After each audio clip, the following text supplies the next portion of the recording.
Good evening, everybody. Welcome to the first meeting of the Growth and Development Scrutiny Group.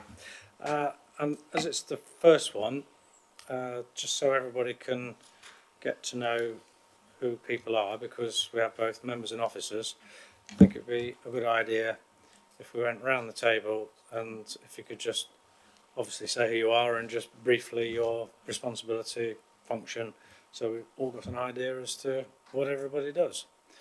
So, Leanne, you can carry on. Hello, I'm Leanne Ashmore. I'm the Council's Executive Manager for Transformation. I cover areas such as property services, legal, economic growth, customer services, HR and the Council's corporate admin. Thank you very much. Thank you, Chair. Councillor Verdi, representing Gadsden South Ward. In terms of Rushcliffe, I also sit on the Planning Committee and the Corporate Governance Scrutiny Group, as well as this. Thank you. Councillor Ursula Wayne, I represent Leek Ward and I'm parish councillor for Safe as well. And I'm being strategic. Thank you. Councillor Naz Begum. I cover Luttrell Ward with Ben Gray. I sit on Growth and Development, which is our first meeting today. I sit on interviewing and licensing. Councillor Lizzie Howard for Bingham East Ward. I sit on this one, obviously, one for the Bingham Leisure Centre and a licensing committee. Thank you. I'm Tracy Coote, I am the Democratic Services Officer. I'm Councillor Brennan. I am from Radcliffe-on-Trent. I'm on the Standards Committee, the Planning Committee and Vice Chair of this committee. Neil Clark, I'm obviously Chairman of this scrutiny group and I represent Radcliffe-on-Trent Ward along with my colleague on my left. David Mitchell, Executive Manager Communities, which covers the planning and growth areas and the community development areas of the council. I'm also acting on behalf of the council for Streetwise, where I act as the Chairman of Streetwise. On this role I act to support Councillor Clark as the Chairman of the group. Hi, I'm Catherine Evans. I'm a Transformation Service Manager, so I'm Leanne's deputy in kind of normal day-to-day business, but this evening I'm deputy for support for Dave Mitchell. John Stockwood, I'm a ward member for Bingham West. I'm on this scrutiny group and governance. Councillor John Cotty, I'm on obviously this group, the LDF and Bingham Leisure Centre group as well, and I represent Keyworth. Alan Phillips, Acres Ward, Member Development and this group. I'm Philip Marshall. Primarily I deal with planning policy, which is local plan, neighbourhood plans and getting community infrastructure ready to an adoptable state. I also, amongst other things, oversee the land charges service and street naming and numbering and address management. I'm Matthew Sawyer, I'm planning and contributions officer, so primarily I'm involved with the monitoring of setting asset projections and the security infrastructure. Okay, thank you very much. So, well, it is unfortunate that we're 5 months into the programme already, sorry, into the year, which means we're sort of having to play catch up a bit, but we've already had conversations with officers about that, but obviously we are where we are, and so we want to now get on with our work as quickly as possible. So the first item is item 1. Sorry, I've got a bit of a frog in my throat just started. Relating to the Abbey Road and the depot redevelopment. Some of us, a few of us, visited the site a month or so ago. So just to refresh our memory of it. But the main reason why we are looking at it is because this group's been charged by the Cabinet with looking to see if this project is actually delivering the aspirations of the Cabinet and the Council. because it has been declared that the Cabinet wishes it to be a showcase, an exemplar of modern, energy efficient urban living, but housing development anyway. So it's incumbent upon us to, if you like, act as a check and a challenge to actually challenge that it is actually delivering what the Cabinet set out to deliver. The report does outline the various things that the Cabinet wished and in the bidding process, but what I'll do now is I'll hand over to Mr. Mitchell, and if you'd like to just get us started with a bit of presentation before we go into the discussion. I think I'm going to be pleased to hand over to Leanne Ashmore, who's leading on the project, to give an overview of the report in front of you and where we're up to at this point. Thank you. Hello, everybody. So I'm going to run through this presentation, which just builds on the report that you've had, to explain what we've done so far in relation to this project. So, where am I printing? Is that working? Failed at the Is first. it still plugged into the mouse, Leanne? Yeah, probably. Do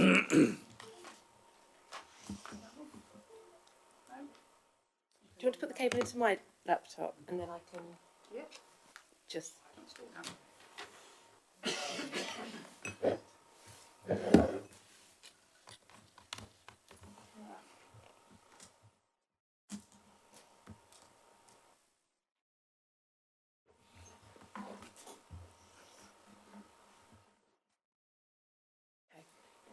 try again. Okay, so I started by putting the Cabinet recommendations that have been agreed, which you also have in your report, just as a starting point to show that this is what we've been working to throughout the project. So just running through really quickly is to submit an outline planning application, to undertake a marketing exercise, and to go back to Cabinet with that information. And then back on 9th of July, it went back to Cabinet to consider options for the site, and it was agreed to undertake a second marketing exercise to include some additional sustainable requirements in addition to the original scheme. So I'll just take, no, I'm not using that, I'm going to hide that. I keep pressing it. The Council's objectives were for a cost-neutral relocation of the depot services, a showcase site, high-quality design, with a focus on sustainability. So it was all about the site being a new community, but also integrated into its location. Redevelopment of a brownfield site and 30% affordable housing.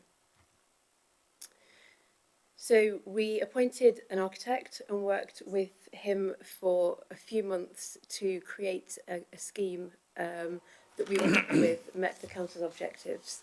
So we created a master plan, a design code and an illustrative scheme, and you should have those in the appendices of your report.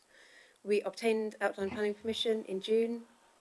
We've undertaken various site investigations. We've marketed the site twice, and we've shortlisted. So originally the first marketing exercise, we received 17 offers. We longlisted to 9. We went back out to those 9 with a revised design code to include sustainable requirements. We got 7 offers from that exercise. We shortlisted 4 and we interviewed those last week.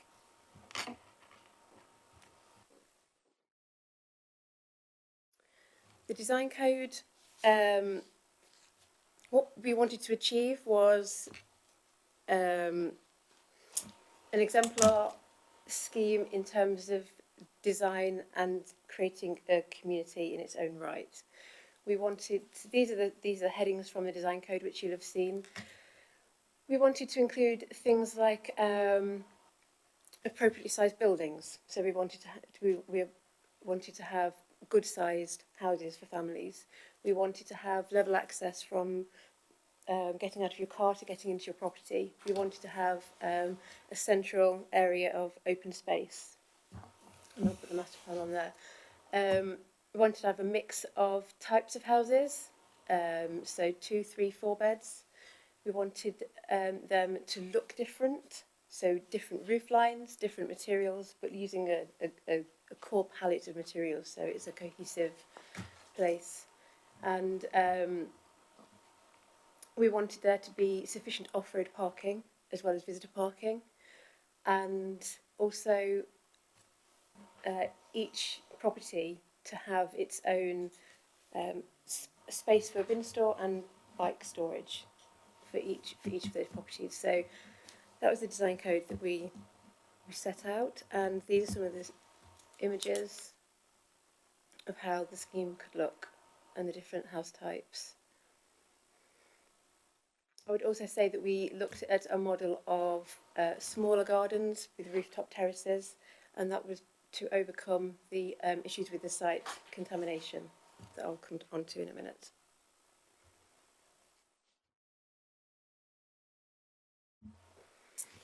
So this is the shortlisted, well, these are the offers received actually. The ones in green are the ones we shortlisted. They meet our first criteria of meeting the financial requirements for the off-site relocation costs to relocate the depot services. They met our outline planning permission that we wanted, that we set, and apart from the second one down, they were in line with our design code, and they met the affordable housing requirement. And in fact, the first one at the top, they're actually a registered provider, and have suggested that they could deliver more than 30% affordable housing. So they were the 4 that we shortlisted, those highlighted green, and they all put forward schemes that were collaborative. They wanted to work with the council to deliver the design code scheme that we had set forward. They were excited that we'd set a brief, and they were excited that we were doing something different to the rest of the market. And they also said that when they're tendering for other sites, they can't afford to build in any extras because they're competing with other developers. And so to have a brief set out, so a level playing field for everybody with an enhanced design and enhanced eco requirements, they were really energised that they could be involved in a project like that, knowing that they were bidding at the same playing field as everybody else, that weren't going to be penalised because they wanted to put in additional design standards. So some of the risks of the scheme. So contamination, I mentioned that earlier. We have got contamination on site. It is in the soil. It's hydrocarbons and made up ground. So it is not leaching into the waterways, and it's not airborne. To clear that contamination from site, we got an estimate of around £3 million. So if you look at that in the context of the offers, it's a significant cost to the scheme, which is why we then created a scheme that left the contamination in situ and designed a scheme around that contamination. And actually best practice is to leave it in the ground if it's not causing any harm, because if you remove it from site, where are you going to put it? You've got to put it in landfill, and then you're just putting a problem somewhere else. So without going into too much detail, the idea is that you cap it and you put a membrane on the top of the existing layer, so that if you've got people living there and they dig down, they'll see a membrane which says, do not go beyond this level, do not grow vegetables in this ground, because it's contaminated. So there's that flag to anybody who lives there. So it's not harmful, apart from you wouldn't want children playing in it particularly, and you wouldn't want to grow fruit and vegetables in it. But aside from that, it's not releasing any contamination into the. And if it wasn't for residential, it would be fine. So if it was a commercial or industrial use, you wouldn't have to do any remediation. A further risk of the scheme is controlling the design code and master plan. We spent a long time creating this master plan to meet the council's objectives, and we don't want to see that diluted. So we're coming at that in two ways. We've got the planning permission with reserved matters, and that links to our design code and master plan. So that's one way we'll control it. So I'll take you back to the offers. The reason we took out the third one down, they were going to increase the density on the site to 86 houses. Two problems with that. We didn't want an overdense site. We wanted it to feel like a nice site and with space for everybody. But also, they would have had to submit a full planning permission. That does a couple of things. One, it knocks out our design code, so it gives them scope to start again. And the second thing is that the timescale would then add another potentially 6 to 12 months onto the time scale. And we've done the hard work. We've got planning permission, and we've got a design code that we are happy with. So controlling it through planning is one way, and controlling it through the sale contract is another way. So there's two mechanisms there by which we can secure that design code. A further risk is surrendering the waste transfer licence. So as an operating depot, you have a waste transfer licence. The Environment Agency provide that licence, and they also tell you what condition they expect the land to be in when they take that when you surrender that licence. So their starting point is they want a clear, clean site. We're not going to have a clear, clean site. Well, we can clear it, but it won't be a clean site in that sense. So we're working with the Environment Agency to show them that we're a responsible owner. We've put steps in place to make sure that even if contamination is on site, it's controlled and we're dealing with it in an appropriate way. And we've got a scheme that works in conjunction with that contamination. So that's the work that we're doing at the moment. The Environment Agency aren't always as quick as you might like them to be. So that's the risk there, is trying to get that through in the time frame that we need to hit the date by which we need to exchange, which is March 2020, and that's the fourth risk, and that's because we have something called land release funding, and that was from Homes England, and that was a £300,000 fund to bring forward the land sooner. So we've been using that to pay for the architect, to pay for the site investigations, and to really get to a point where we can de-risk that site and put it on the market. So next steps, some due diligence around the preferred bidder, some further site investigations. We want to get to a point where we are selling on an unconditional basis. That means that we don't want the developer to condition that sale. It'll be conditioned on planning until they clear the reserve matters, but we don't want them to hold any other conditions against the council. So we need to be undertaking some further site investigations just to inform that. Controlling the design code and master plan, I've alluded to that already, so that's working with our legal team to make sure that we've got a contract which controls that process. It's due to go back to Cabinet in November. We'll also be working on mitigating the risks that I talked about on the previous slide, and all with a view to exchanging by March 2020 to hit our time frame. So that's just a rattle through what we've done and where we're at. So open to discussion. All right, thank you very much indeed. I'll just start by saying I'm still not confused isn't the right word, but I looked through the Cabinet, both the Cabinet minutes and reports, and there's nowhere that I could find that it actually had a design brief list of the aspirations of the Cabinet. Are you saying that the slide that you showed about number 3 or 4 with the bullet points, are you saying that that's it? Yes. Because I was expecting Yes. a design brief, not just very. I mean, those are very open and general statements. That I wouldn't call that a design brief that actually illustrates the aspirations of the cabinet myself.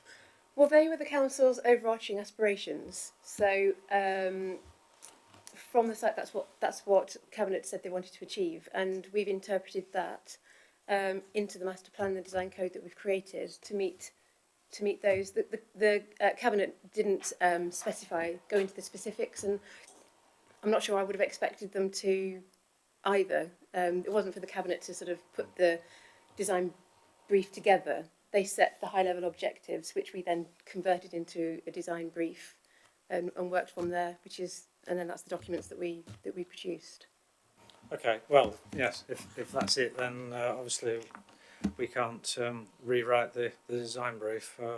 I wasn't expecting that that's all that that you were given. However, the bids are already back.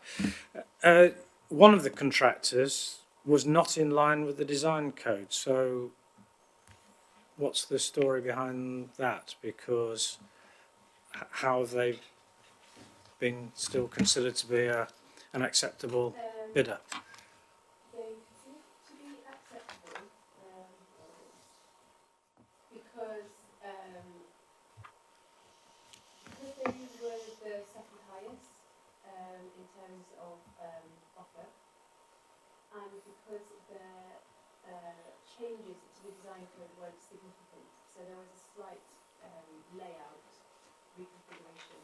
So they hit the same numbers, they were hitting the same space requirements, thank you, the same building for life standards, etc. So they were meeting all the criteria. They'd just done a slight design change of the layout. So they'd put the open space further towards Abbey Road rather than in the centre. So through the interview, we wanted to flush out whether there were any other changes and whether that's something we could live with or not. Okay. Just so I don't hog the thing completely, I'll just ask one more question and then I'll open it up. I need a bit more comfort on the contamination, because you were describing how it seems quite an order to leave contamination in the ground and basically just cover it over. Figuratively speaking, stick a carpet over it and it's out of sight and out of mind. I know that's unfair and simplistic, but just the thought of contamination staying there. So are you saying that all the contamination has been assessed as being extraordinarily low level contamination? And it just worried me when you were saying, well, we wouldn't want children encouraged to sort of play or in the gardens or whatever. So I'm looking for a lot more comfort. Okay. It's best practice to leave contaminated soil that isn't leaching into the waterways or airborne in place. And we've had that advice from our own environmental health officers, etc. So, for example, where the open green space is, we would import some soil in that area. So in localised areas, we might scrape back a depth of the contaminated land and then cap over with clean soil. Where we think that children might be playing, for example, in the gardens. So anywhere where there's a garden, we'll make sure that the top 600, so 0.6 of a metre is clean soil. So you've got to dig down a fair way before you've got to the contaminated soil. So you've got 600 Right. Yeah. of clean soil. Okay. Then you've got your membrane, and then you've got the contaminated land underneath. So it's not near the surface. All right. Yeah, we have been in dialogue with various people, and we're just preparing. So next steps in terms of contamination, we're going to do a stage 2 survey. So that's testing under the buildings where we've not tested already, and under the fuel tanks. So we've got some underground fuel tanks. So we're going to take those out and test underground there, and we're going to test. We've done significant testing across the site, so that's one thing we're going to do. And we're going to prepare a remediation strategy. So that was set out with this building type and this soil that we know, the condition of the ground that we know, the contamination and where the made up ground is. We put together something called a remediation strategy, which says what we need to do in different parts of the site to meet the requirements of this housing scheme. So it'll be different solutions in different areas of the site, depending upon whether it's got a back garden or not, for example. And that strategy will then also set what foundations need to be, etc., all based on the condition of the ground across the whole site. Okay, I can't remember if you mentioned it now, or if you did, I missed it. What's the material of the membrane? I can't remember the name of it, but it's a membrane that they use on the ground, which has markings on. Yeah, but what does it consist of? What, I mean, is it? Are you talking concrete? No, plastic? it's a material. It's a material. Right. So if somebody penetrates that, It's not harmful to penetrate it. It's a warning. It's a warning membrane, really, to say below this level. So it doesn't. It's not. The contamination isn't leaking up. So it's not going anywhere. It's not moving. It's just the soil. It's got hydrocarbons in it. So it's a warning membrane to say, look, don't grow your veg below this level. It's that sort of thing. all right. It's a standard practice in brownfield sites when you bring them forward to housing. Okay, right. Councillor Phillips. Okay, just want to pick up a little bit more on the contamination that Neil started with. So 600 millimetres doesn't seem very deep to where you get to the membrane, and there's obviously trees in there and the roots are going to penetrate that membrane. If the trees get blown over in years to come, then that's going to upset all that soil, release the contaminations in the soil. Also, I presume future planning, people won't be allowed to have extensions and things like that. If they wanted to extend and dig down, the footings would be below the 600 mil. There's no particular issue with digging down. It's just that if you've got any waste material, you need to dispose of that in a controlled way. Right. So you need to dispose of it as contaminated waste rather than inert waste. So there will be restrictions on planning on what they can and can't do. However, on a non-contaminated, if I answer that in a not relating to contaminated land, we are going to fix this design. So there will be there'll be some design control going forward that we passed on to the owners about what they can and can't do with the property. For example, one of the requirements is no gas and no solid fuel. So if in the future there was an application to put a fuel burner in, that wouldn't be allowed, because we'd make sure that was written into the documents to keep it in a clean site. Okay, Councillor Brown. Thank you. I think we all welcome this scheme very much and look forward to seeing what it's going to deliver, because we hope it's going to be a flagship for the council and a flagship for the borough, and something that we can hold up as an example of our ambition and our vision for what a sustainable modern brownfield development might look like. So I'll start with that point. I'm very interested in the idea of the aspiration in terms of the economic effect for the council on it, as well as the economic effect on the area, because I'm interested, this is obviously, we're looking at this from a cost neutral perspective, so the ambition in developing this site was not to generate a profit, but to ensure that the relocation of our existing services could go elsewhere without cost, because this would essentially pay for it. But I am interested to understand, and I recognise some of this will be commercially in confidence at the moment, but over time, what percentage of income it does generate in terms of providing income into the council over and above the cost of relocating the services that are already on the site. That might be zero, or it might not be, and I'd be interested to see the balance between being able to generate a profit off this kind of a site and maintaining those very high levels of high quality sustainable housing. So I'd be interested as we go along to understand how that plays out.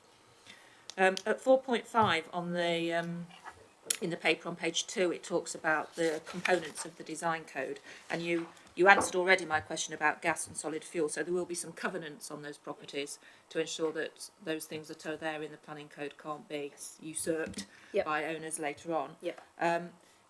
Some of the others, though, how do we, obviously you've said there are two ways of doing this, one through the planning conditions and one through the design code, which would be a legally binding document? So in the sale contract.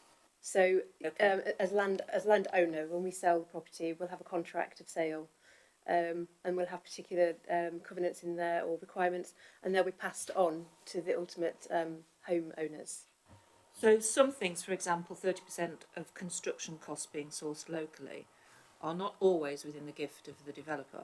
If that 30% cannot be sourced locally, if the expertise does not exist, how do we police or enforce, or how do we even know if the contractor is actually using 30% locally? So on all of these things, how do we assure ourselves on an ongoing basis that they're being delivered, those which are more difficult than there's no gas or solid fuel? If they are not being delivered, do we have any means of finding that out on a regular reporting basis, for example? And if so, what do we do about it? Can we do anything about it?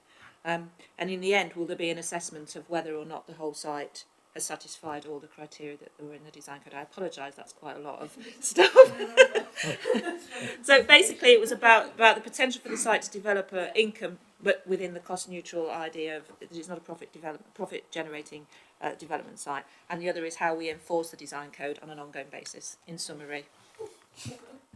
Okay, so in terms of the financial position, as you say, that's something we'll be able to determine a little bit further into the process than we have at the moment. We think with the level of bids that we've received, that we're going to be where we need to be in terms of get that cost neutral base, because we've got costs that are rental costs going forward. Where on this site we received rent and now we'll be paying rent, so there's a difference in the way that's calculated. So we'll be working with the finance director to work that out, and we can come back to you in the future with more information on that. Regarding how we control these measures, so each of the bidders has signed up to these. So in their bid, they've agreed to do these things. So that's the first thing. I'll talk about the first bidder on the short list, because at the moment they haven't done anything to take following the interview. They're still number one, because and they very much talked about collaborative working. So even though the risk of development is the developers, they talked about collaborative working with the council to make sure that this was brought forward. They were excited that we'd put these eco standards in place, and actually it's something that their company had already been looking at doing anyway. So as an ethos, as a company, they were already in that place. But to control it, there will be monitoring throughout the development, and we will be putting. So at the moment, and I need to speak to legal because I've not had that conversation with legal services. But at the moment, in my mind, I'm thinking about putting a legal charge on that sale contract. So we have to release that charge once we're satisfied that this criteria has been met. So that's what I've got in my mind, but I do need to speak to legal about that to see how that plays out. Thank you. I think that's an interesting, yes, very interesting. I'd be interested to see how that goes on. Thank you. Thank you. Councillor Cotty. Thank you, Chairman. I'm going to the same point in the report, 4.5, combination of electric and renewable energy. I just wondered, I'm presuming not, because it's not mentioned anywhere that I've seen it, about solar panels. And if I was buying a house there, and I'm saying about buying one, wouldn't it be even more environmentally friendly to offer that? And I appreciate that the person buying that house would have to pay more to have the solar panels put on. And I know they're not all pitched roofs, some of them are flat roofs. There's a combination of housing, but you might get 10 or 15 people who are buying houses on that site and might take that option up. So I think it might have Appendix A or B, the design code in your pack, if page 34. I can read it out, so there's no need to have a look, but it talks about what we would find acceptable and not acceptable in terms of fuel. So we've said no gas and no solid fuel, and we would find the following acceptable. And solar panels are included in what we would find acceptable. So along with air source heat pumps and solar thermal, which is hot water through solar. And the reason we didn't specify what was because we thought we'd give the developer a little bit of scope to choose whether they wanted air source heat pumps combined with underfloor heating or PV panels, solar panels. And like you say, because we've got a different mix of roof types and orientations, one solution might not fit all the properties. But we have said there that we do expect a combination of those elements to be included in the property. One thing I would just add on to that is that in the market at the moment, we're hearing that the customers aren't yet ready to pay more for a house with solar panels than a house without. I think in 5 years they probably will be, but at the moment people aren't prepared to spend an extra £10,000 on a house because it's got, generally speaking, that's sort of the market information that's coming back to us. But in our scheme, we're putting it down as an option to consider, and we'll work through that detail with a preferred bidder as we go through the process. Is that okay? But just a supplementary to that, if once the houses have been sold and we get a whole variety of house owners wanting to put solar panels or PV panels on the roof, and each house is opting for a different design, isn't that going to start going against the whole sort of character and the aspiration of a development that's hopefully sort of, I don't mean they're all the same boxes, but depending on the design of the panels, and if they are all different, surely I would anticipate that could start detracting from the general street scene. Do you mean if future homeowners retrofit? Yes.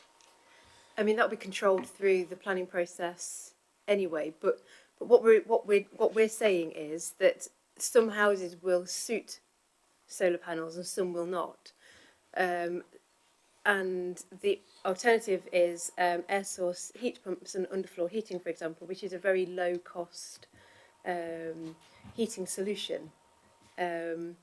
Anyway, so you've got that as an alternative, because some of the properties won't be oriented in the right way for solar panels, and we've got flat roofs, and because we've got roof gardens, we're limited in the amount of roof space we've got. Yes, I know. I'm talking about where somebody does want to put panels in, because once it gets to the planning process, it's too late. They're not going to be able to alter the design, because that won't be a reason for refusal.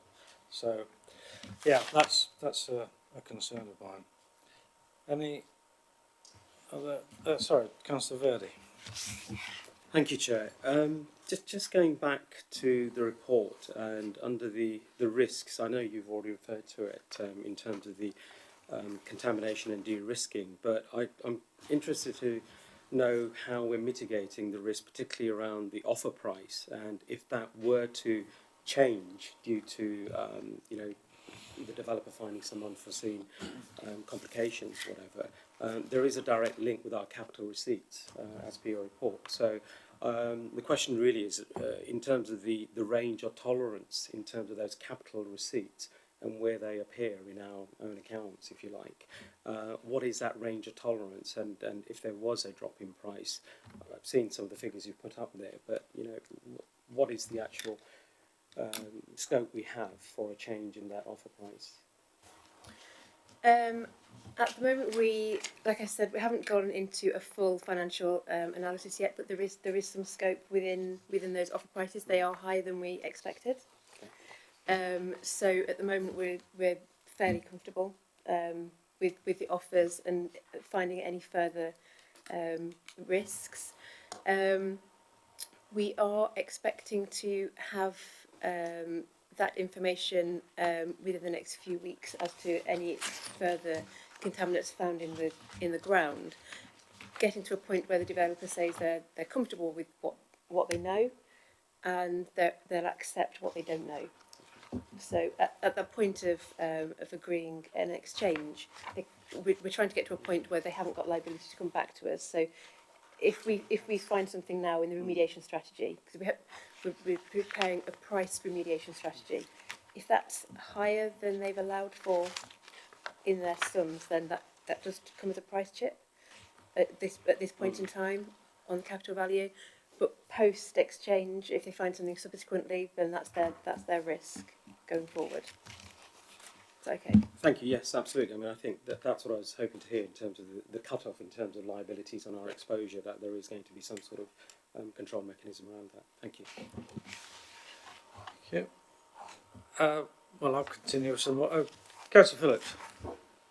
Thank you. I understand there's an old pumping station in this area. So is the land subject to flooding, and what sort of facilities have we got in place to pump the water away if it floods?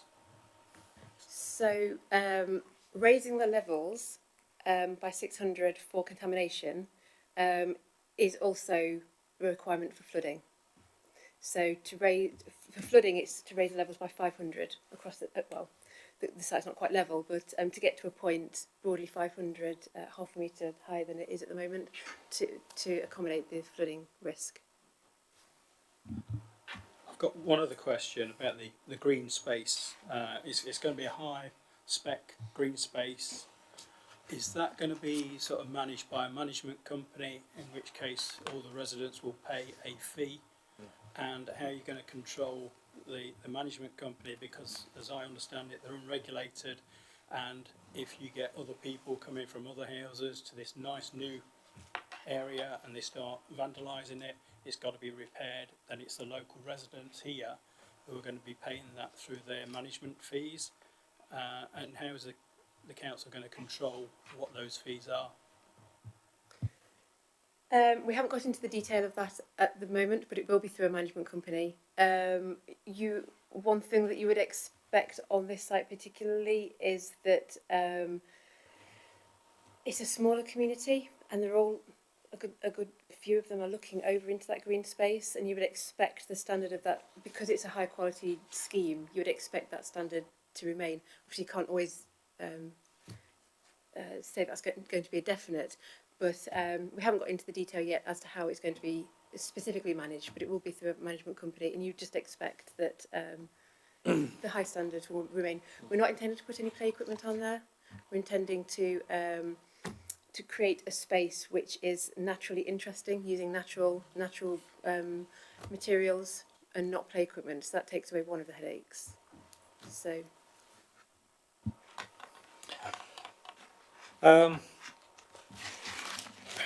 The appendix talks about the site layout and the private access roads, etc. Page 10. But there isn't, if I sort of cross-reference that with, and a couple of members have mentioned it before, paragraph 4.5 and the standards required, and in particular efficient use of water. So, to double question, are surfaces permeable, so that basically there won't be any runoff into the gutters, and secondly, we talk about efficient use of water, so will methods of water harvesting be specified? So because the site at the moment is tarmac, hard standing pretty much across the whole site, the development that we've got will be better than what's there at the moment in terms of runoff. So there should be less runoff with this scheme, because there's more soft green space than there is at the moment for hard standing. And in terms of water consumption, I'm just looking for the specific part. It relates to the design code appendices on page 35. It relates to installing fittings in the property that reduce the use of water by the occupants. So on showers and taps and things like that. So that's what that's referring to. Yeah, but what I'm asking about is why haven't we specified that every house has a means of harvesting the water, you know, the rain off the roof? Surely, if we're going to show it as an exemplar and a showcase, why aren't we saying all these houses are collecting the water? That's something we haven't considered. We can have a look at that. Well, I think it's something that Yep, we can have a look at that. should be considered, because we are trying to show and set an example and lead, hopefully, other developers. I mean, all these things need to become standard, don't they? Sure. I realise it's not going to happen all next year, but maybe in a few years' time, developers need to be adopting all these things as standard specifications as building design increases.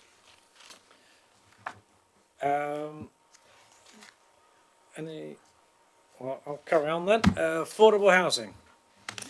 And I've now gone and taken my finger off the page, so I can't remember what page it was.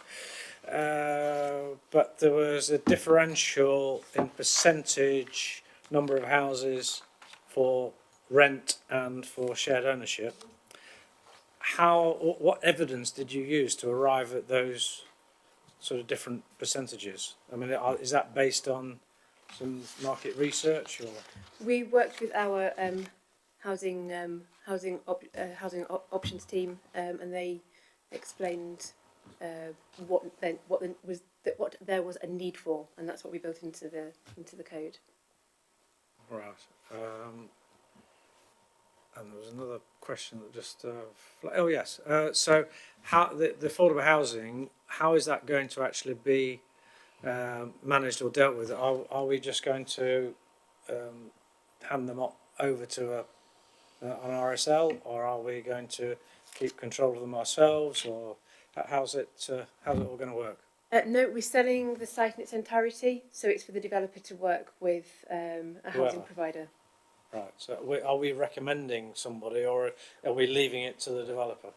In order to put the bids together, the developers have gone out to their preferred housing associations. We have asked them also to use our preferred, to ask the question. It's all about the offer that they can make, the housing provider. But I would just say that the preferred bidder at this point, we haven't done any due diligence yet, but the number one on the list is actually a registered provider working in conjunction with a private market housing company, working together as a consortium. So the purchaser will be a housing provider, a registered housing provider. Mm-hmm. Right. Okay. And Scotty? Just coming on the car parking situation that I'm presuming, looking at the figures, that you've provided more than you probably have to, but at least for a 2-bedroom house you've got 1 parking space. So if you've got 2 people in that house and they both have a car, you're trying to get them not to park on the road, but also you've got visitor bays as well. How will that be controlled? Because human nature is dump the car anywhere, really, as long as you can put it near your house. So I just think, you know, how's it going to work? If you look at some of the street scene photos, there isn't anywhere to put a car off plot. So there's the on plot sort of car parking, and there is a lot of visitor car parking here. So there's 1 visitor car parking space per 3 houses. So that's a lot of on-site parking. It's a higher level of parking than the required amount. So by design is how we're going to control it. So what if somebody decides they're parking in the visitor bay permanently? You need to get your peak cap on. Sorry, Yeah, no, it's interesting. I think you've done a good job of it. I just wanted to understand it a bit more. Yeah, I think people, as you say, people will park where they can park. What we're hoping with this scheme as well is that each property is going to have a dedicated bike store, and with it being close to the town centre and close to public transport links, we're hopeful as well that with it having that infrastructure, and with the extra car parking on site, that it should be manageable as a whole. Sorry, Councillor Bagan. You know, with you said that the developer and the RSL, so the provider company consortium, how would that work in terms of this? So you're obviously going to need affordable housing. How does that work? So if you're giving it to an RSL, how would they then sell the house on, or they can do shared ownership? Is it going to be theirs? Will we have any say as a council, or I'm a bit confused how that's going to work. So in the design guide, we've said that we want a minimum of 30% affordable. Right, okay. And we want that to be a particular mix. We want some of those to be private rented and some of those to be shared, some of that to be shared ownership. So that's a minimum requirement. So 30%. Even if we're selling it to an RSL, we would still expect them to meet that requirement. That would be like a minimum that they would have to meet. That's the minimum that they would have to meet, yeah. If they wanted to put additional on, then they could choose what that additional mix could be. And it works as a consortium, so the developer would be the RSL, yeah. And the purchaser would be the RSL, and the developer would be the private company. And they'd be working together to deliver that scheme. Yeah. And you'd perhaps find as well that half the site might be branded with the RSL, and the other half might be branded with the private developer. Would it look a bit different for those that are going to be 30%? Because No. you know they're going to be less of a. So in Beeston, they've done 30% sort of for social housing, and the other is private. But then the house that's gone to social housing, just the look of the property and the way it's a less of a. Mm-hmm. Is it going to be at the same level? Exactly the same level, because the design code stipulates that we want a building materials palette to work across the scheme, and we want the whole thing to look harmonised. So there won't be any differential. Sorry, one last question. Later on, I know we've got the design stage and it's still sort of being planned out and at this stage, but are we going to come back to this and sort of when it goes to the sort of RSL, will we still have a say, or is it this is it now? So in terms of the design? Yeah. So this is the design code that we've created, that's fixed, and the developers have all said that they will meet all the requirements that are set out in the design code. Yeah. So anything that is changed now will be an enhancement, not a detraction from the design code. So when we're working with the developer, they might offer improvements, but it would have to be better than our existing standards. Oh, okay, thank you for that. Okay. Sure. Councillor Way. Thank you. There seems to be one access road to this site, and are there any other pedestrian access and egress from the site? So, for example, people at the bottom end, can they get through to the street below without going all the way around? Any connectivity between the other streets? Connectivity, what, sideways from the site? Just pedestrian. So just imagine there's a child living in number 53, whatever it is, and their friend lived in the house behind. Can they get there without going all the way down the street and all the way back down? Is there going to be any little jitties? They are to me. I don't know. We haven't designed in any jitties or alleyways between properties, because we tend to find that they just cause conflict with whoever lives next to them. You get people gathering in them. They're short little routes, and it's not so far. And also we want the way it's been designed is so that people are not overlooking each other's houses, but overlooking the open space and the road, so that there's a level of safety within the site, so that movement within the site is observed for security reasons. So that's why we've got the main artery through the site. So you've got an access from Buckfast Way all the way through to Abbey Road. So you've got two ways of getting out of the site and getting into the site. And each one of those roads has a pedestrian route. And the little roads off to the sides within the development, they'll be in a different material, so there'll be like a block paving rather than a tarmac, to differentiate the fact that it's sort of a private access rather than the main road running through the site.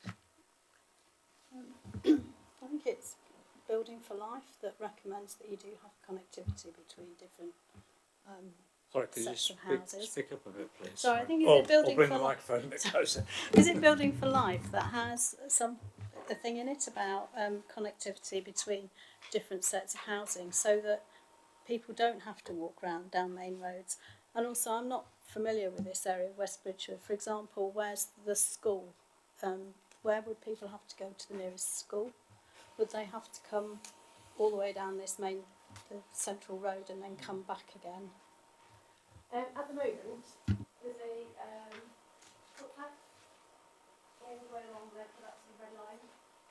That's the driveway to these properties, so the private road, if you like. And then next to that, there's a 1.5 metre, 2 metre width of footpath. Yeah, but that's and that's the way blind. that people take their children from school.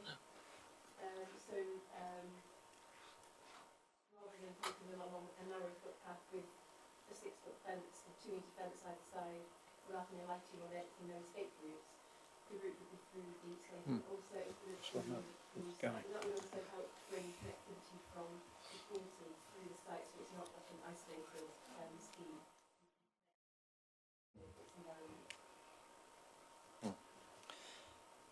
Councillor Phillips. Right. Just one more point on the electric charging point. It says 7 kilowatt fast charge point.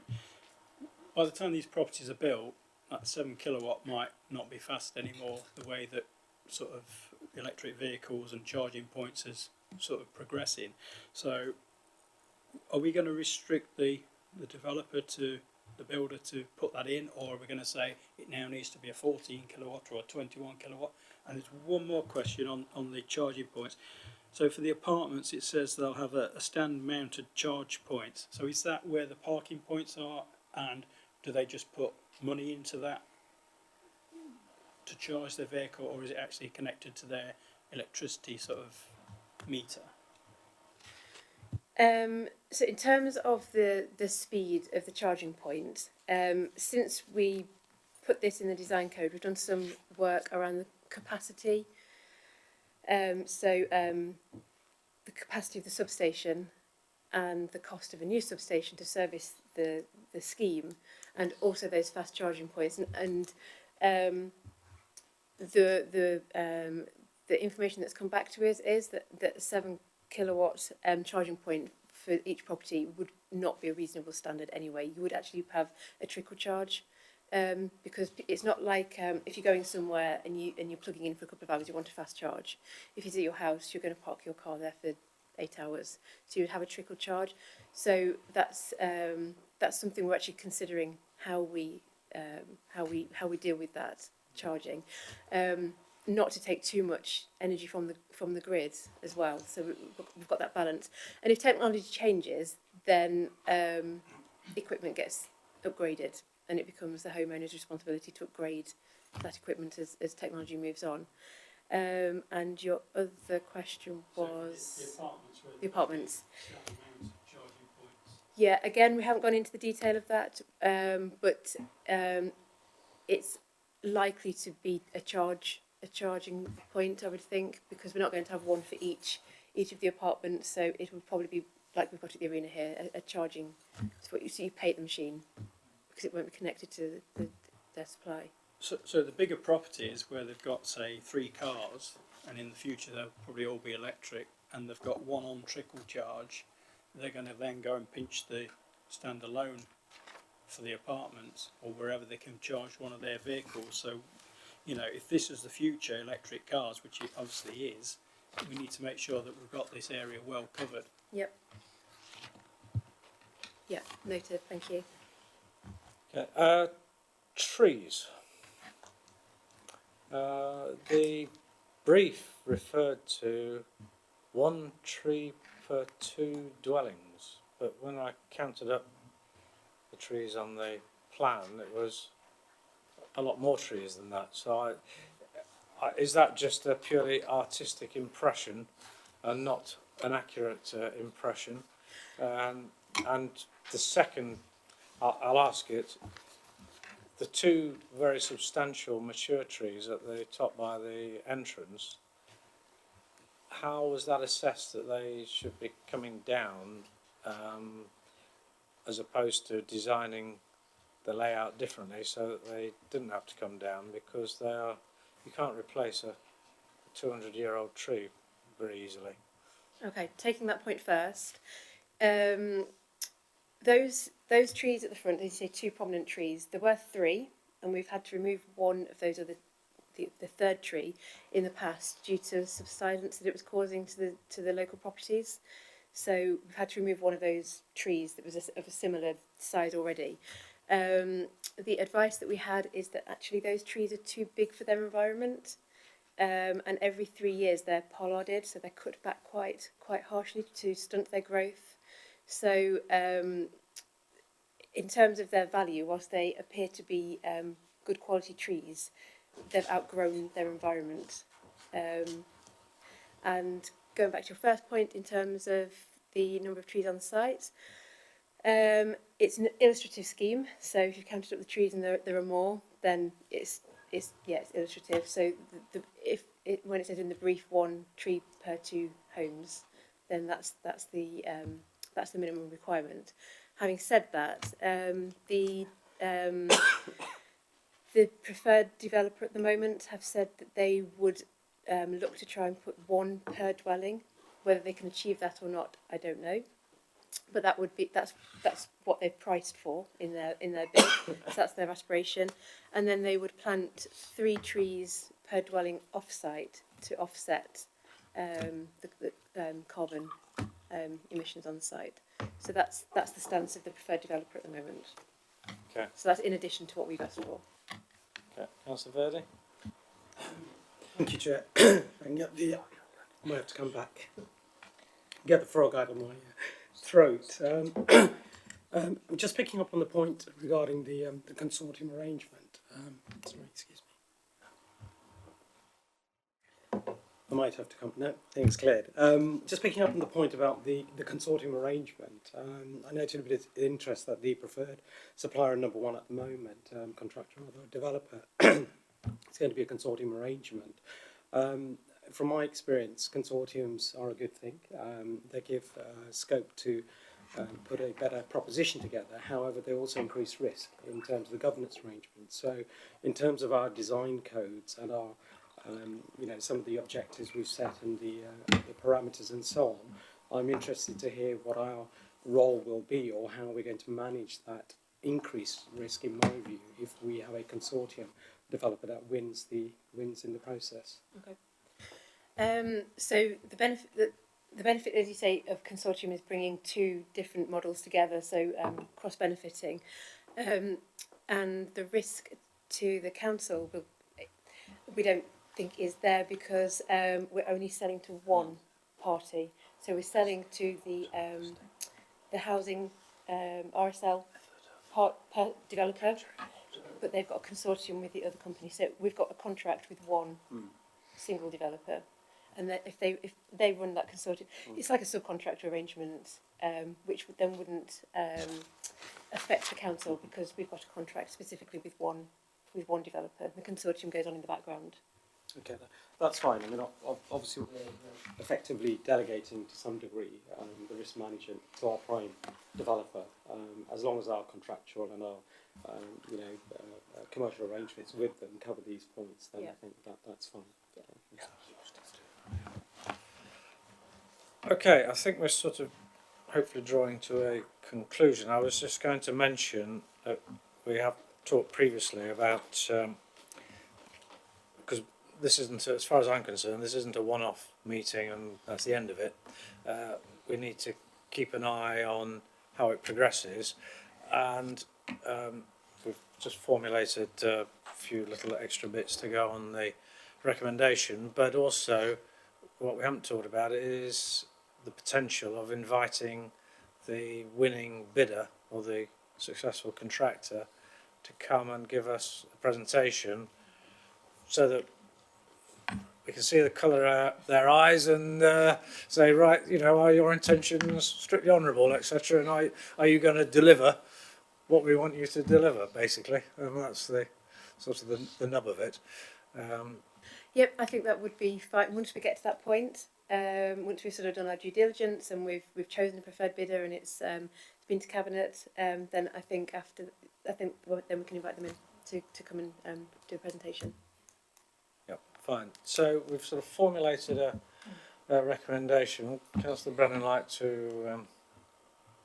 Thank you. So with the agreement of the group, we've got recommendation on page 4 that A, we note the content of this report, and B, consider the actions taken to meet Cabinet's recommendations and endorses the work.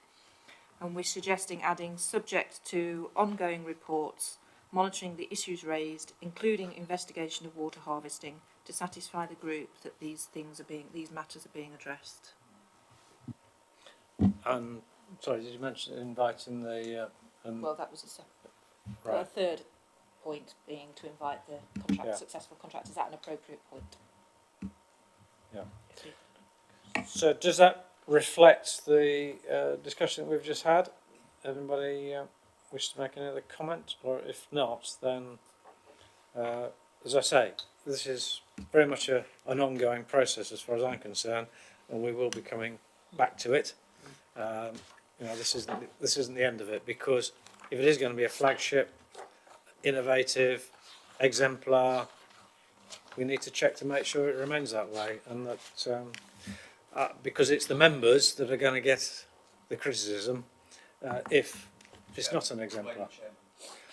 Yeah, what, the chairman of the county council? Right, okay. Right. Okay, right, so the recommendations have just been outlined. Is everybody happy with those? Can we support those? Or everybody in favour? All in favour. That's unanimous. Good. Great. Thank you for that, and thank you for enduring the grilling, Leanne. But you're still breathing, so.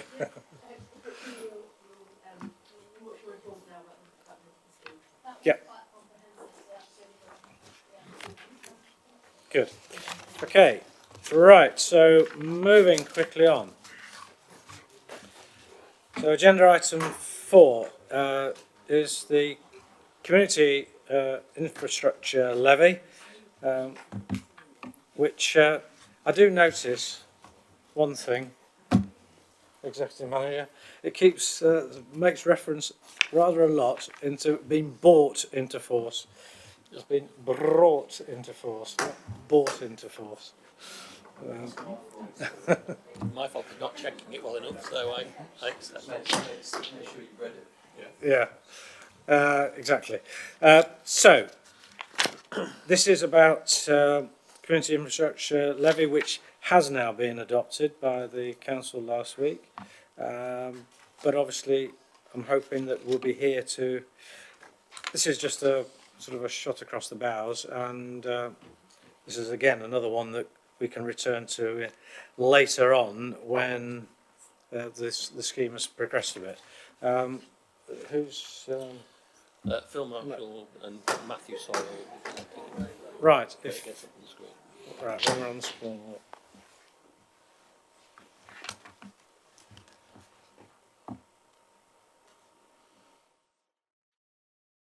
Both of us today because Safety in numbers, is that what you say?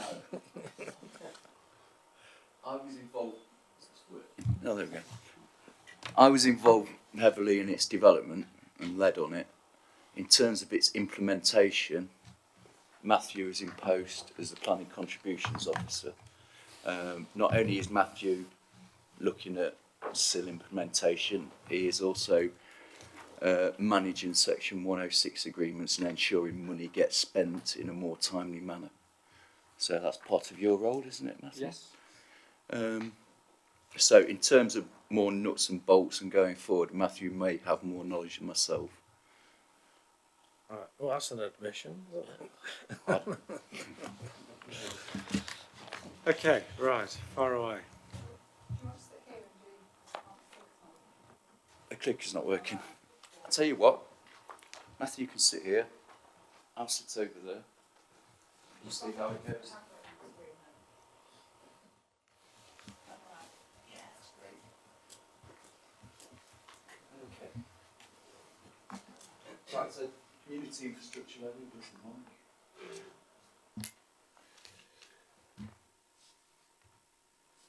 mic? Okay, just a bit of background to getting the community infrastructure levy to a point of adoption. It's a levy charged on certain types of development. The levy is calculated based on an amount per square metre of internal floor area. The levy has to be supported by infrastructure evidence and financial viability evidence. We don't want to sterilise development.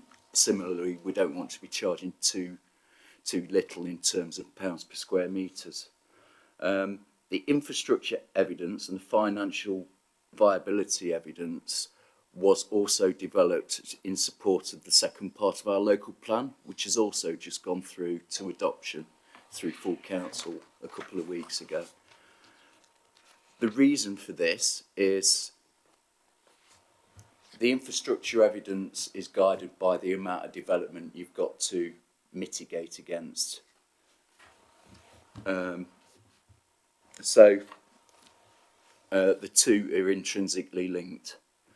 In terms of its development, there was a requirement to undertake 2 stages of consultation and hold an examination in public, which occurred earlier on this year. That examination in public led to a report to say that our rates were appropriate. And as Councillor Clark said, it was brought into force 8 days ago on the 7th of October. So any new developments going forward where it qualifies will be liable for the charge. Just one important thing to point out is that the charging of community infrastructure levy is not retrospective. Everything that had planning permission in place up to the 7th of October, whether that be in outline or in full, will not be liable for charging of community infrastructure levy. If they put in a completely new application, then that might be a different situation. But if you've got an outline or a full, and it was granted before the 7th of October, we can't go back and ask for it retrospectively. I'm now going to hand over to Matthew, and I'll try and go through the presentation on your nod, if that's okay. That's fine. Thank you, Phil. So here is what ended up being the adopted charging schedule. So the 2 main types of development that SIL will be charging is residential, and that excludes apartments which were not established to be viable through the process, and all types of retail development. And in terms of the residential development, that's split up into 5 zones in terms of what we are charging. So zone 1 is our strategic allocation at Gamston, which is 0 rated. Thank you. This comes back to the point of us not wanting to sort of stifle development. It is, one of our biggest, strategic allocations, and we do want it to come forwards, which is why that is 0 rated. Then you've got zone 2, which is the pink area, is charged at £40 per square metre. Zone 3, Cotgrave, at £50. Zone 4, Eastleigh, Keyworth and Bingham at £75, and then the rest, including West Bridgeford, at £100. So that's a visual representation of, where in the borough we might collect certain receipts. So the way that silver receipts will be split is that 5% will be collected for administration and monitoring of SIL. Then a proportion of between 15% or 25% of SIL receipts will go directly to parish councils for the relevant areas that SIL has been collected in. Where there is no parish council in a particular area, primarily that's West Bridgeford, but also areas with parish meetings, that proportion will be spent by the Borough Council in consultation with the local community. And then the remaining receipts will go towards on the specified strategic infrastructure as set out in our infrastructure funding statement. So here are a few examples to give you a sort of an idea of the spectrum of what we might collect for certain types of development. So this example one would be for a small 1 to 2 bed dwelling, average size based on some national figures, I believe, which would attract a CIL liability of around £2,500. Next, you've got a mid-sized 3-bed dwelling in Zone 4, so that's at the £75 per square metre rate, which would attract a CIL liability of around £6,500–7,000. And then finally, a 4-bedroom dwelling in West Bridgeford, so our highest charging zone, leading to a CIL liability of £12,500 or thereabouts per dwelling. So that's the sort of range you might get. Looking at it in the context of an actual housing scheme, something like this, a small development that we wouldn't necessarily have been able to charge Section 106 on in the past, of 810 square metres of floor space.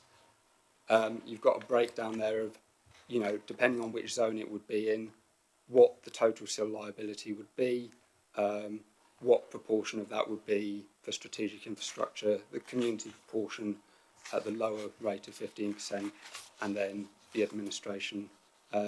So you can see, if that was a scheme in West Bridgeford, for instance, you might get around £12,500 towards the community proportion, and obviously that will differ in other areas. Also mentioned retail at the start. It's another type of use that we would collect. So for this is another example scheme of a mixed retail development where you've got a supermarket, some shops, a cafe, and then some other use mixed in there as well. For this sort of scheme, it doesn't matter where in the borough that comes forward, because those use types are not they're not dictated by where in the borough they are. Those are the sorts of liabilities that you might get. So certainly for those types of use, you might get a decent proportion, around £35,000 for the community proportion for that particular development. So that hopefully gives you a bit of an idea of what we would over time collect for different schemes coming forwards. And we've also done a bit of a sort of looking back at a rough estimate at, had we had CIL in place previously and based on previous housing development, what the CIL receipts might look like in particular areas. So, places like West Bridgeford, you can see the proportions there, going down to some of our smaller areas, or areas rather which aren't likely to see as much growth. So you can see again the range there of what we might have collected, or would collect in future over a particular period. Right, it's back to me. We've mentioned strategic infrastructure and local infrastructure. Strategic infrastructure was set through the CIL consultation and examination process. So the vast majority of CIL receipts has to be spent on this list. So we've got bus priority measures and potentially a provision of park and ride along the A52 corridor. And the bus priority measures in West Bridgeford. We've got provision of or improvements to playing pitches and ancillary facilities. Provision of or improvement to indoor leisure provision. Provision of additional secondary school spaces through new provision or extension to existing provision. and provision of health facilities across the borough, again through new provision or improvements to existing provision. Okay.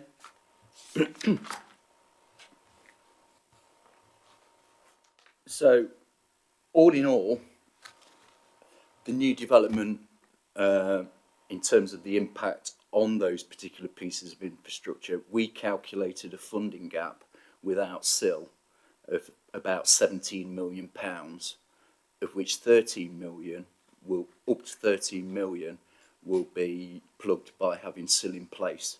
So that's making quite a significant contribution towards providing for those infrastructure improvements. Just in terms of that estimate of receipts, receipts may be lower because than that, because some sites we assumed would be liable for SIL. 3 or 4 sites have already got planning permission before the implementation date. Not to say that those sites aren't contributing towards those pieces of infrastructure, because that would be tied up in the Section 106 agreements for those sites where they're all in place, so they're not getting away with it. They'll still be bound by that Section 106 agreement at the time. Okay. In terms of community infrastructure levy, planning permission is granted. In most cases, you're not liable to start paying the levy until development commences. So, as we know, planning permission is granted, conditions have to be discharged, various other things have to be settled before you can commence development. We're unlikely to generate a full amount of receipts for 2 to 3 years because of that lag. So we've got some time to get into place sort of governance arrangements over the next year or two in terms of community infrastructure levy spend. Okay. So we've looked at this and had some initial ideas between ourselves on the governance, how we approach spending the strategic infrastructure proportion, and how we could use an example from Gedling of spending the effectively what we call the local infrastructure proportion for West Bridgford. Okay, so I identified that we had £17 million infrastructure delivery, infrastructure funding gap for new infrastructure across that list that you saw earlier. And one way, in terms of community infrastructure levy, we just get a lump of money that builds and builds over time that we spend on infrastructure. We think one way of making this fair, in terms of ensuring that each of those items of infrastructure get money allocated and spent to it, is apportion out what we receive as a percentage of the infrastructure funding gap that was identified at the time. Okay, so for example, of the 17 million infrastructure gap, 20% of that infrastructure gap was as for the measures for bus priority in West Bridgford and potential park and ride.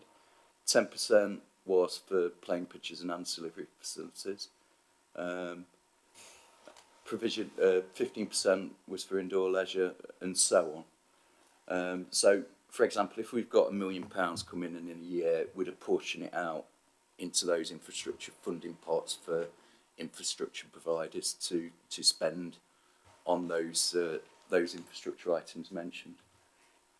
Okay. In terms of all of those infrastructure items, the only one that really could be a sort of bidding process, because there are a number of organisations that provide for these infrastructure items, is indoor and outdoor sports facilities. The others are in whole provided by either the county council or the clinical commissioning group. So we just manage that money simply. One thing we do have in mind is to, if money's not committed, or if it's not, or we've not got sort of assurance that money will be committed within 5 years of receiving that money, we may seek to redistribute that money to other infrastructure items.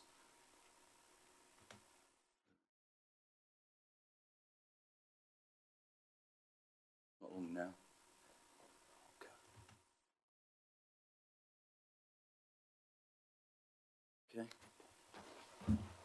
Okay. For the non-parished areas like West Bridgeford, the element that we receive within that area that we have to spend on local infrastructure has to be spent in consultation with the local community. The regulations state that specifically. Like we said, it's primarily West Bridgeford and a small number of parish meetings. Okay. Now, Gedling, helpfully, they've had SIL in place for about 3 years. So they have given some thought and put in place a procedure for managing the non-parished areas of money on how they spend it. And we consider this to be a reasonable approach to it once we've generated enough receipt to consider spending money on local infrastructure. So what Gedling have done, I think within 2 years of operation, coming into force, they've invited bids on an annual basis once a meaningful amount of SIL is generated for an area. The bids are assessed on set criteria. A governance body considers those bids. Once the bids are prioritised or shortlisted, we consult on those bids with the local community for a period of 6 weeks to see if we get any feedback on what they think.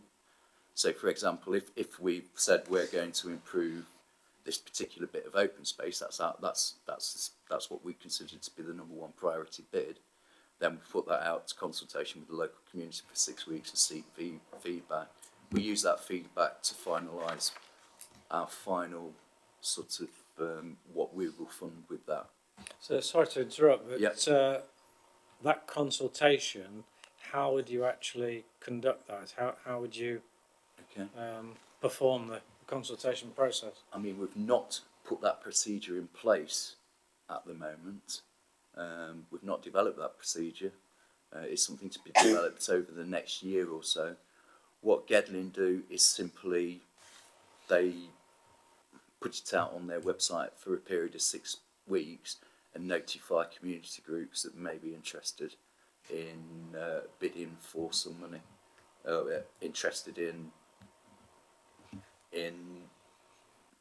sorry, I'll take that back.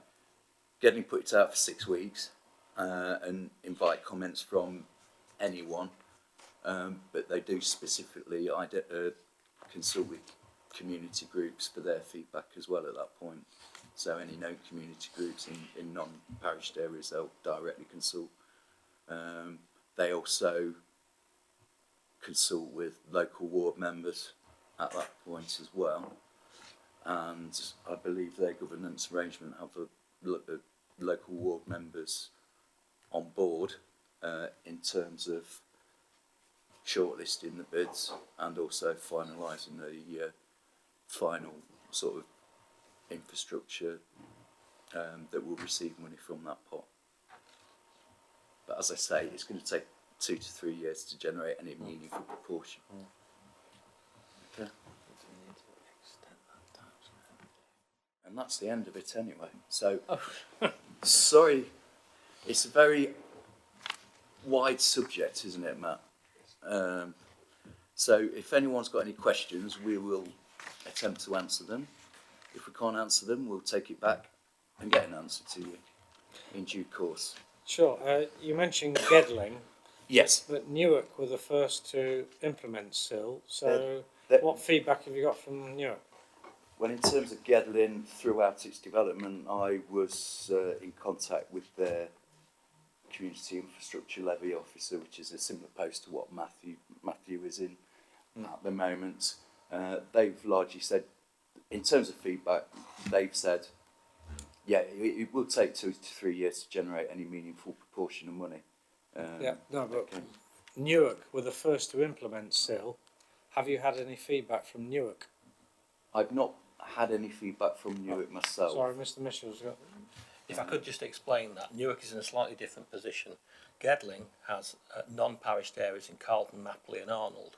Mm-hmm. Newark has a town council in Newark, and therefore they're not in the same position.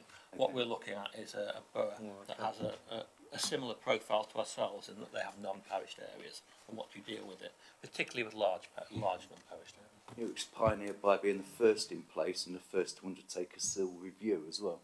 Oh. So they have reviewed their charging schedule after about 5 years, which is identified as best practice and something I think that we'll have to do in due course. That's what we'll be suggesting, that for sure.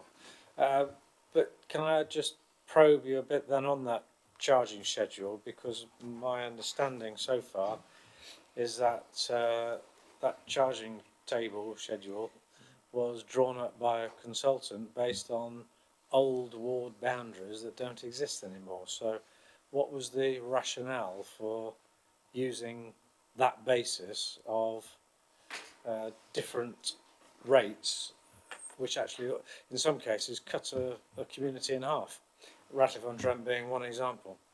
I mean,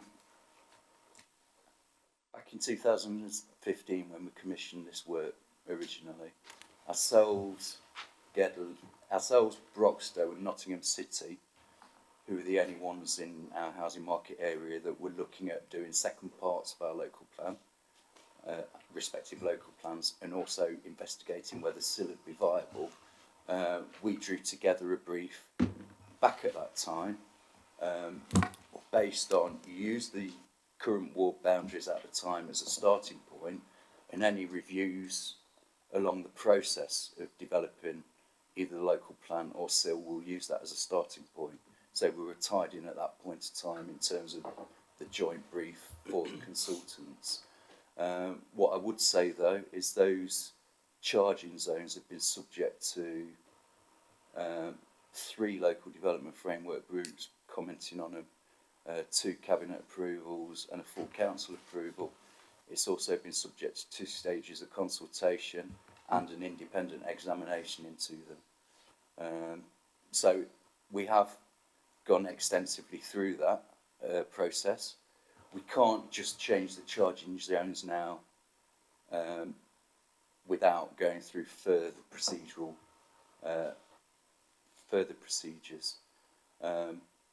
In terms of looking at those charging zones, they have to come alongside a preparation or a review of the local plan, because of the shared evidence as stated earlier.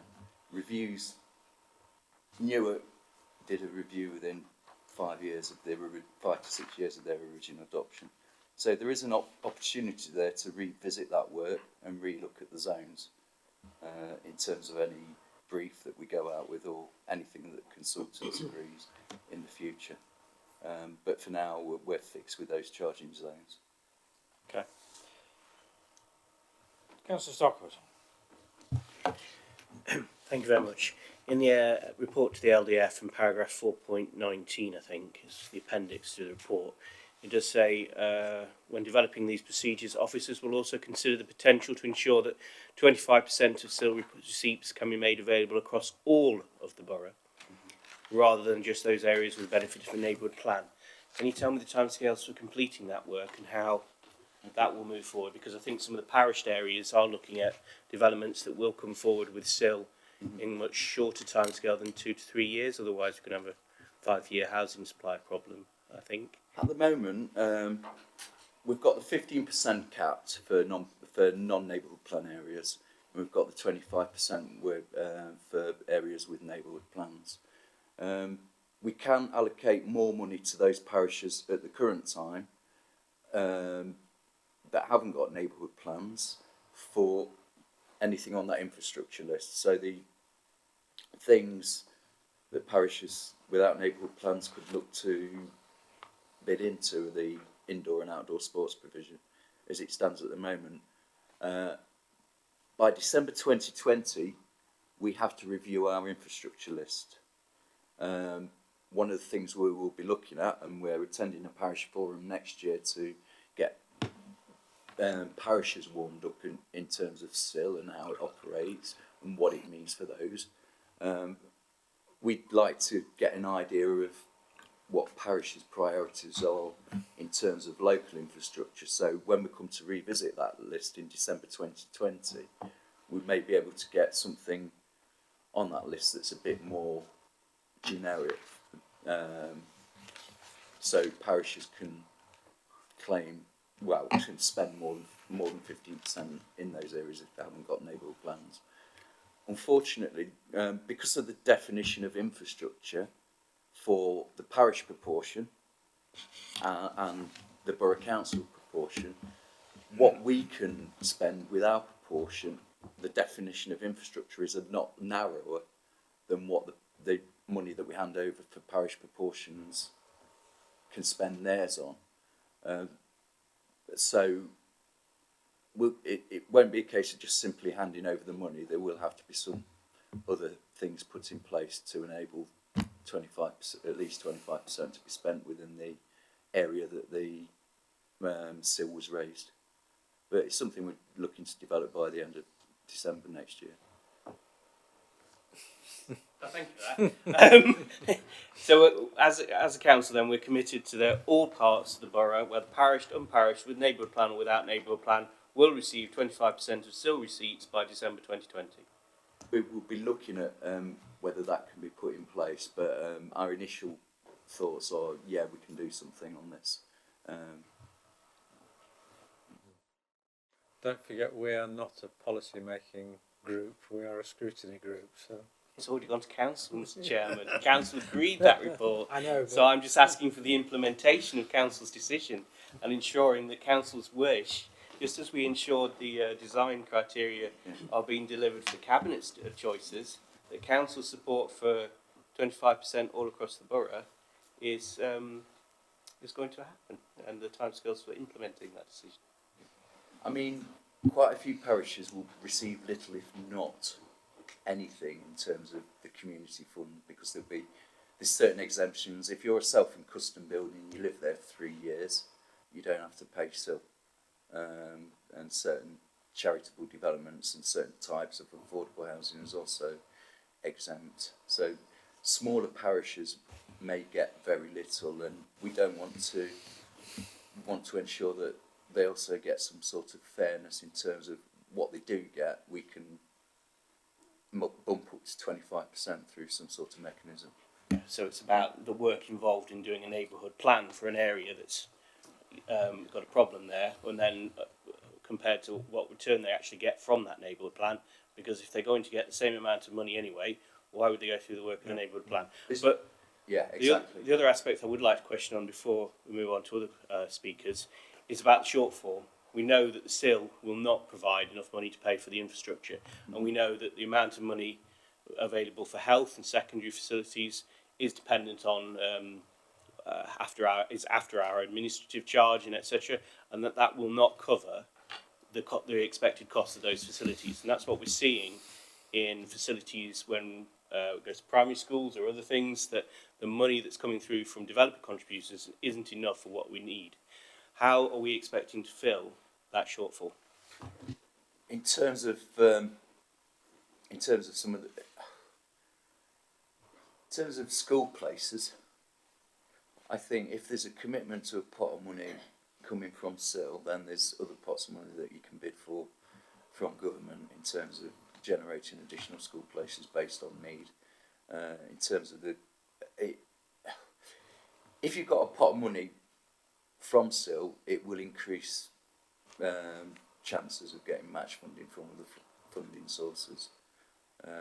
But I'll get Mr. Mitchell to help you out. Right, can I clarify? Currently, we have a Section 106 arrangement for all larger sites, and the developers who have Section 106s fund infrastructure. Any small site currently pays nothing towards infrastructure.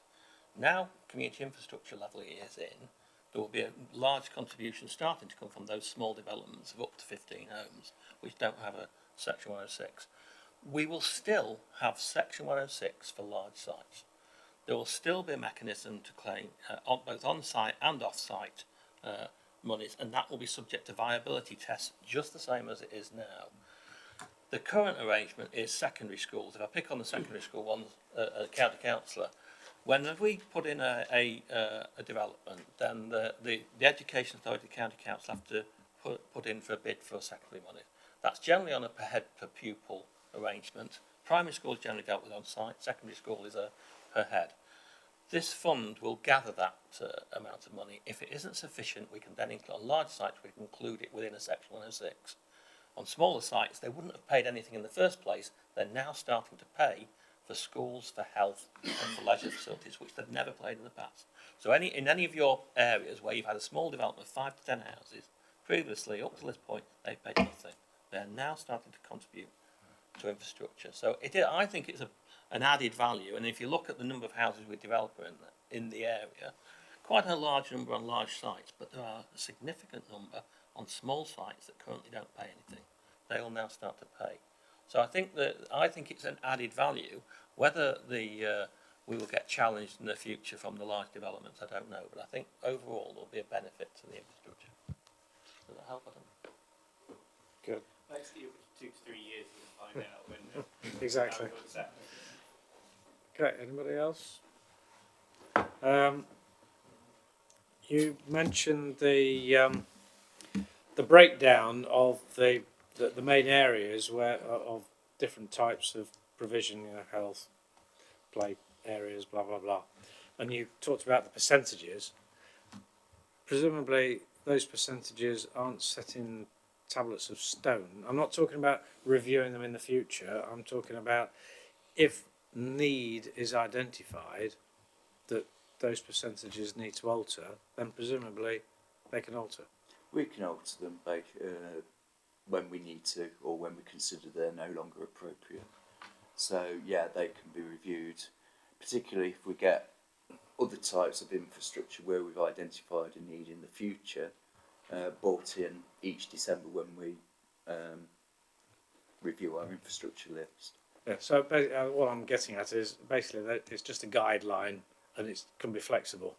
It's a guideline as it is at the moment, but in order to ensure fairness between the different infrastructure needs, I think we monitor those percentages and adjust accordingly. On the apartments, which are not subject or zero or not subject to SIL, is that actually has any work been done, any assessment been done or survey in other areas where, because apartments don't pay SIL, that there was a larger proportion of apartments being built in order to avoid SIL?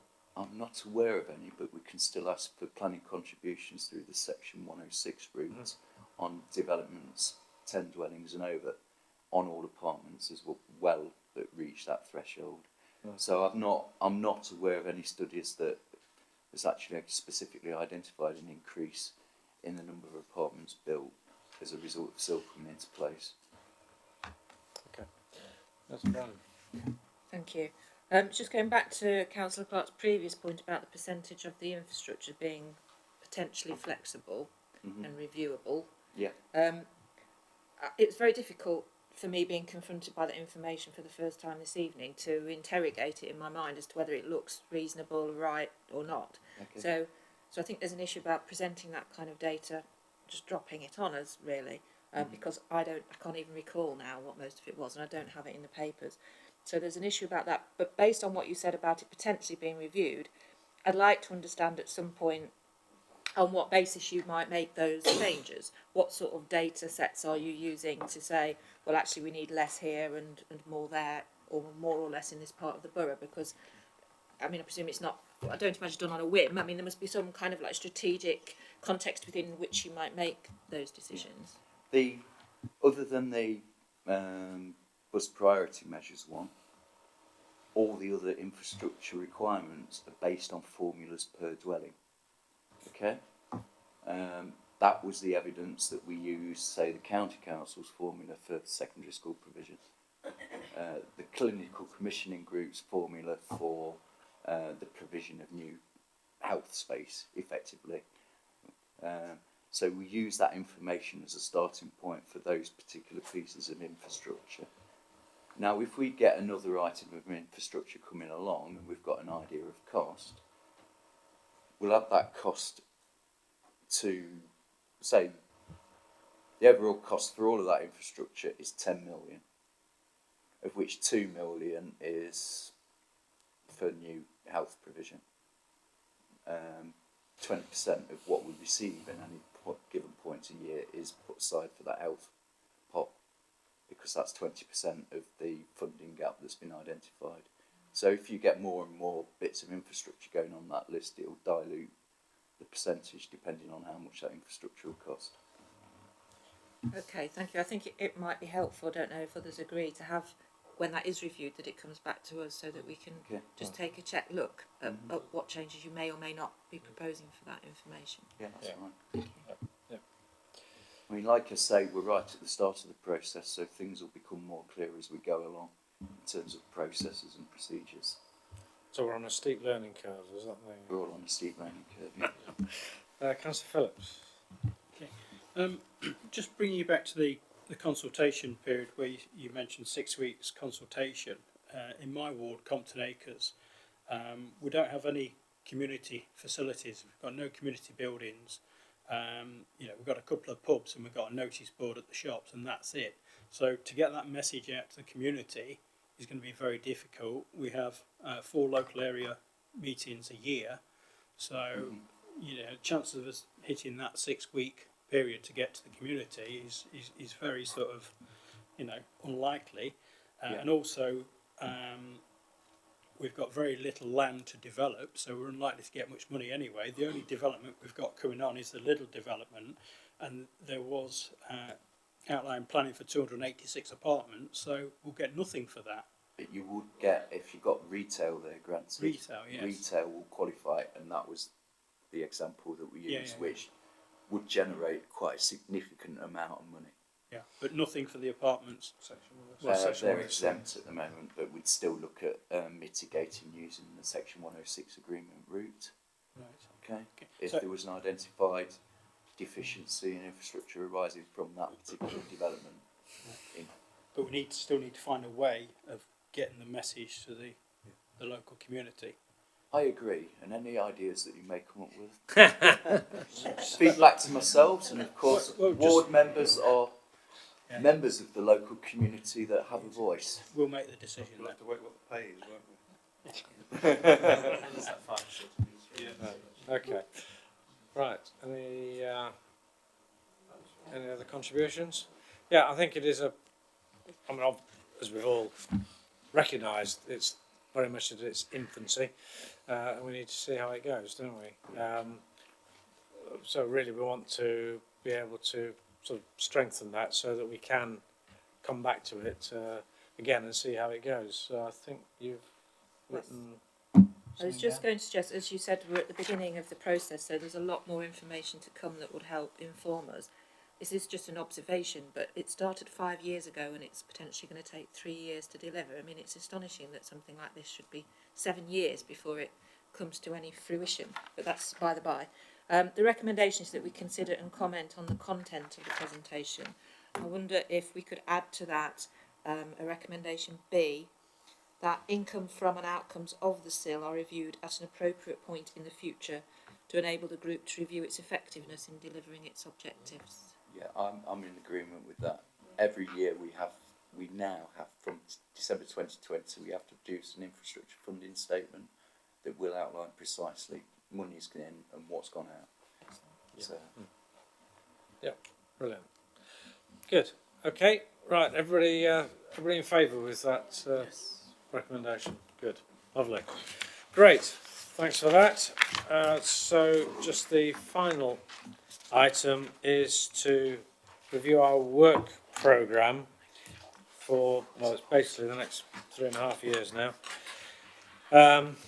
So we have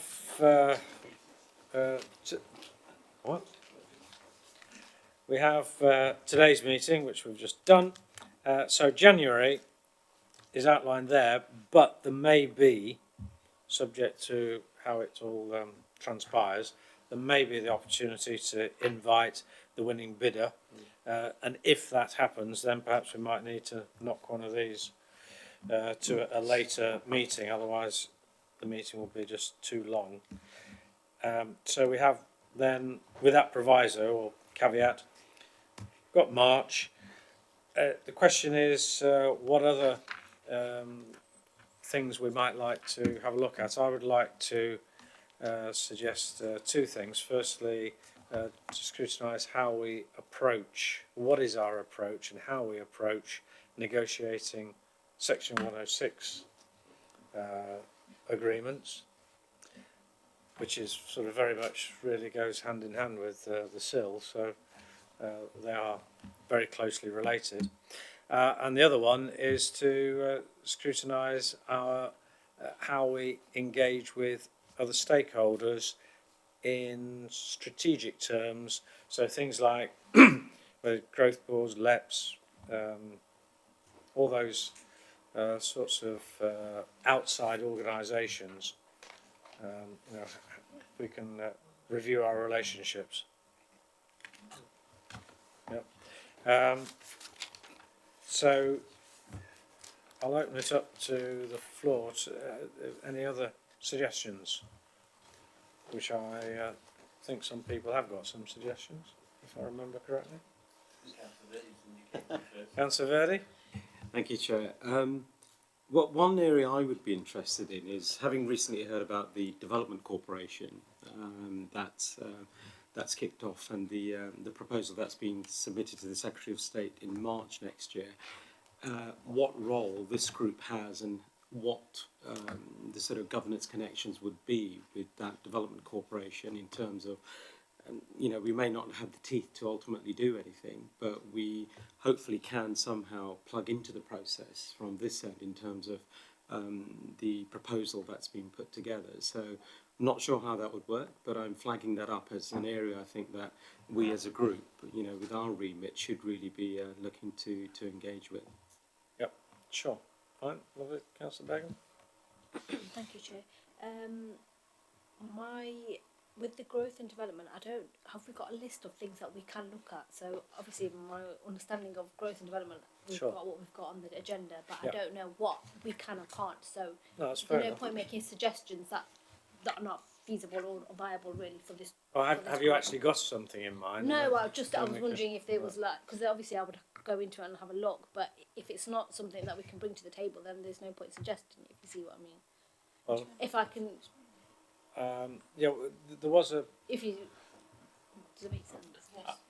I apologise, I haven't brought the actual list for the Growth and Development Group, but can I suggest two things? One, if you've got a good item for scrutiny, you raise it. Right, okay. There's the corporate overview group that the Chairman, Councillor Kumlot's behind me, and any item that's raised can be considered for a work programme, whether it's in this meeting or in other meetings. Okay. And that tries to coordinate the overall work. But I can get, I'll apologize, I'll get the list out to you so you can see the categories for this group. Must be a remit, wouldn't be, that's yes, what I'm but just thinking. there's the terms of reference for the scrutiny groups. Right, okay. But don't be afraid to suggest something. Okay. The best thing is to speak to the officers, suggest something, and then it can be directed in the right place. There is a scrutiny matrix form where you can promote, which is available on the website, I presume. Yeah. We'll get that circulated. Yeah, thank you for that. Okay. Councillor Stockwood, did you want to talk about employment land and digital? I think, Mr. Chairman, there are across the developments in the strategic allocations land allocated for uses B1, B8 and B12, and I was wondering at what point are we scrutinise the progress of those sites, particularly if somebody's bringing on large hectareage by the Development Corporation of new areas of employment land. Will our remaining sites within our own schemes be continue to be attractive, and how are we working to promote those? I mean, and that is on those land uses that are largely about light industrial and warehousing type uses. but there are a number of different aspects of the economy. And I was wondering, when we talk about our economic development and economic growth support, do we have something for home workers and the digital economy, and how the council can be an exemplar for supporting the digital economy? I'm particularly impressed by other councils who are very much embracing the open data initiatives to enable small or entrepreneurs to come forward and develop apps or other things that surfaces information in new ways, and how that can be, how the council can be progressing that. So I thought that was all economic related. Good. Okay, right. Any other suggestions at the moment? Well, that's something for you to chew over in the nicest possible taste. I think that's a very good list, and some of those, I mean, you've got Catherine Evans sat next to me in economic development terms, can take away and possibly bring back to the next meeting as a starting point, particularly in the sort of employment land and that sort of home working. It is interesting about the Development Corporation, because the area within our borough is the Radcliffe-on-Trent Power Station. Just to give you an example, we had a presentation from the size of the Radcliffe-on-Trent Power Station is 273 hectares. And the overall, coming back to Councillor Stockwood's point of view, what we're doing in our own employment land and in our core strategy, there's 80 hectares. So it gives you an illustration of the size of the employment land that we've got in the various 6 sites against the Development Corporation's aspirations for that site. So I think that certainly we can bring that forward at an appropriate time. What I'd like to work with you is making sure, as Councillor Clark has said, make sure it's a managed work programme. And whilst you've only got 3 meetings in the work programme in front of you, we will be looking to develop it over the 3.5 years. And for example, tonight's meeting I picked up, Abbey Road could be hopefully at January, but if anything gets delayed, it will go to March. In terms of community infrastructure levy, I'd suggest October next year. This equivalent meeting next year will be when you come back and say, okay, we're 12 months in, how are we doing? But then on top of that, there's 3 or 4 items that we can now take away and try and map into the work programme with the corporate overview group and to look at the overall programme across the council to make sure it can't be in a group. And it may well be that some of those are more timely than others. Yes. You know, depending on what impact those particular issues might be having on council activities. So you need to dovetail them in the right way. Great, lovely. Right, well, thank you very much indeed for that. And I think that was a very useful meeting. So I'll declare the meeting closed.